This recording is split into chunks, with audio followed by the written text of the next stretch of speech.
ফোনটা নিয়ে তো কাকা তোর নাম কি? মোর নাম হেবিলু সরকার। তো দুর্গাপূজা কেমন কি শপিং চলে? শপিং বলতে কি বাপু, আমরা তো গরিব শরীর মানুষ, দিন আনি দিন খাই, এই ভ্যানটা চালাই আমরা খাই আর কি। আচ্ছা। তো শপিং করে কিনে দিলাম কি মই মোর বউ টাকা আর মোর ছুয়া পোয়া লাগ। আর তুই কি কিনিস? একটা জিনিস মই নিয়ে আম। কি জিনিস ওটা? ওটা কম হ্যাঁ ক পাবলিকরা শুনবে সবাই আমার। সবাই এটা সবাই দেখা হ্যাঁ সবাই দেখা হবে। এটা টিভি আসবে নাকি? হ্যাঁ টিভি দেখা পাবে। তোমার কি অবস্থা ছিল আমরা তুলি ধরার চেষ্টা করি আমার চ্যানেলত। তা কাকা কো কি জিনিস ওটা? মই একটা এমন জিনিস কিনে আম, এটা কেউ জানি কেউ কিনি নি আর কি। ক না আমার পাবলিকরা শুনবার তাঙ্গি উত্তেজনা হচ্ছে কি জিনিস? হ্যাঁ হ্যাঁ আমি কোচং থাকিস নামুং। তো বাপু মুই আজকে এই দিনটার জন্য আমি অপেক্ষা করি না জানিস, যে মুই একসঙ্গে সবাইকে দেখাম, কিন্তু নাম কাকা কোনি কোনো পর্যন্ত পরে ভাবিয়ানো যে সবাইকে একসঙ্গে দেখাম, এটা একটা স্পেশাল জিনিস মোর। হ্যাঁ তোমার এটা সুযোগ দেখাও। হ্যাঁ কাকা তাহলে দেখিস। হ্যাঁ দেখতে পাবে তো।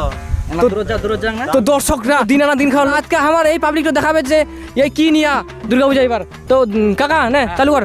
দূর যা। হুম। হ্যাঁ কাকা দেখো।